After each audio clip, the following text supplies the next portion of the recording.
Welcome into Arsenal Report, and as we mentioned, Tottenham now making the move for Eberechi Eze, but this is really an open goal for Arsenal. They can tap this in whenever they want. Eze is dying to move to Arsenal. Dying. He wants to go back to the club where he was in the academy as a youngster. He wants to go play for the better North London team. He wants to play in the Champions League. He wants to be fighting for titles. He wants everything that can be offered by Arsenal. And Arsenal have the money, but are not willing to spend the money just yet. And maybe this Tottenham pressure will make Arsenal reconsider that and start to potentially make this move finalized. But if Tottenham really put in a formal bid, there's no saying that Eze won't just accept that and move. I don't know that he will wait around forever for Arsenal, because should Tottenham move on from Eze and go get someone else and Arsenal doesn't come and get Eze, I think he'll be quite frustrated by that. He's already quite frustrated by the fact that Arsenal haven't made this move just yet. He wants this move so badly. Now, what is Arsenal waiting for? They don't need the money.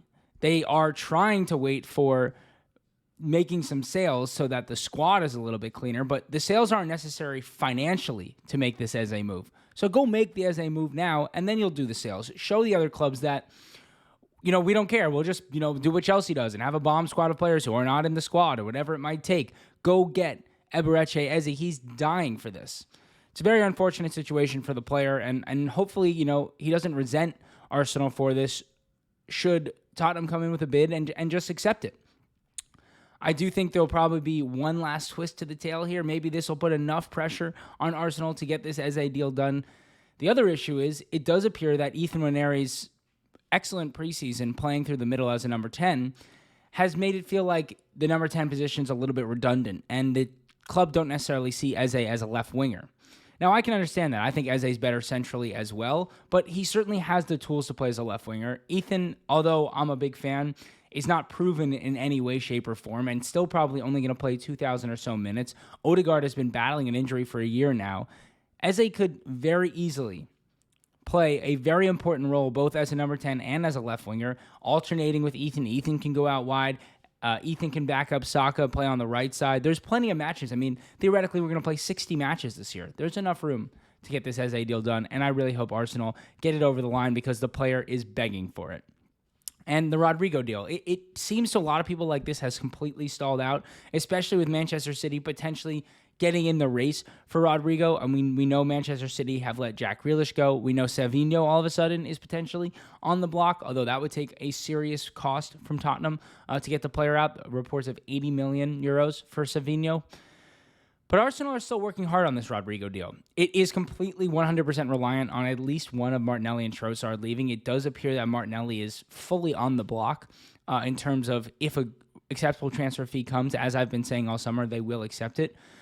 But Arsenal are working hard on this Rodrigo deal, meaning it may come all the way down to the last day. Like, it may come down to, does Trossard leave for 15 million? Does Zinchenko, after all the nonsense he said, finally leave? Does Vieira make this Stuttgart move for about 20 million? Does Sammy Lokonga go to PAOK, even if it's only a 4 or 5 million euro deal? I mean, I know these aren't huge fees, but you clear 4 or 5 squad spots and 60 million or 50 million pounds, then you can go get this Rodrigo deal done because the player wants to move if it's an option. He's not going to force his way out of Real Madrid. He's not going to stop training or do any of that. But if Arsenal can make an acceptable agreement with Real Madrid, it'll come. It does start to feel more and more like it will be a late loan with obligation to buy. So it's basically a permanent transfer, but financially it would become a permanent transfer next year. Now, we've got the opening kickoff for Arsenal against Manchester United at Old Trafford on Sunday, coming up just a couple of days. And, of course, that means we have to do our Premier League predictions.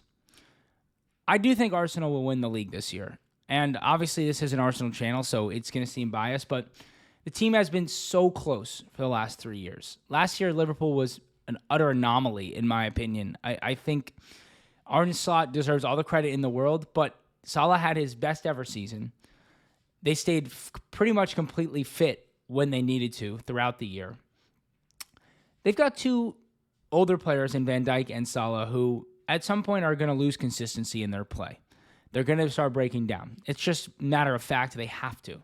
They've lost Trent Alexander-Arnold, who I think people don't realize how much of their counterattacking stems from him being the best long passer in the world. The balls he plays over the top to Salah last year, Diaz, Nunez, Gakpo, whoever it might be, Ekitike would have been this year. The fact that that's gone from them, it's going to completely change the way that they play and their ability to kind of turn these matches into basketball games where they just outrun everybody and outscore everybody. You've also got to realize that they're 1 or 2 injuries away from really not a very strong starting 11. Yes, the front three could be amazing even if they get Isak, but the midfield is questionable, as we saw against Crystal Palace.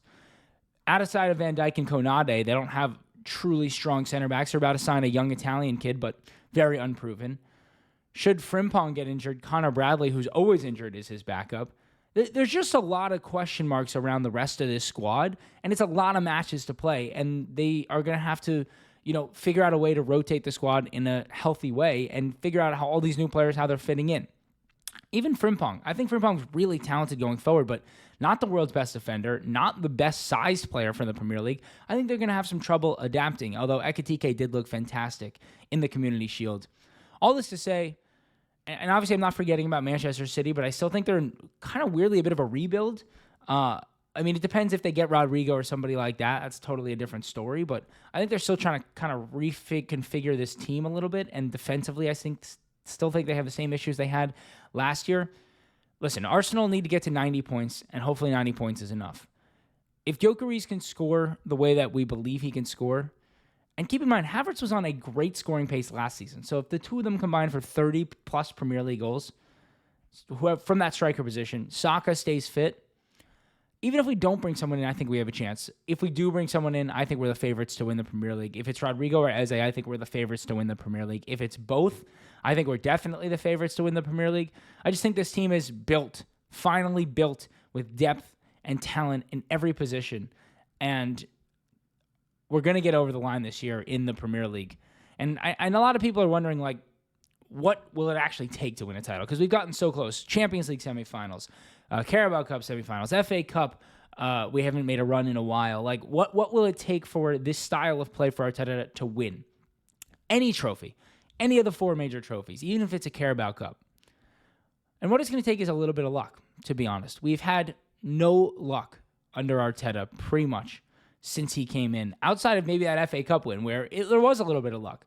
But since 2022-23, or even since 21-22, when we bottled top 4 at the end because of some horrible injuries. Then 22-23, when Rob Holding, who just left Crystal Palace after playing 1 match for them in 2 years, to go to the MLS, had to play in the run-in because Tomiyasu and Saliba both got hurt in the Sporting Lisbon Europa League match.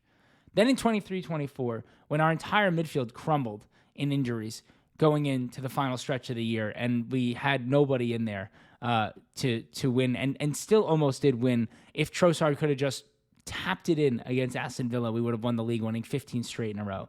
Last year, we put out a front three of Waneri, Sterling, and Marino in multiple Premier League matches. We just need a little bit of luck, just a tiny bit of injury luck, and maybe, just maybe, 1 or 2 VAR decisions to go our way that probably shouldn't have.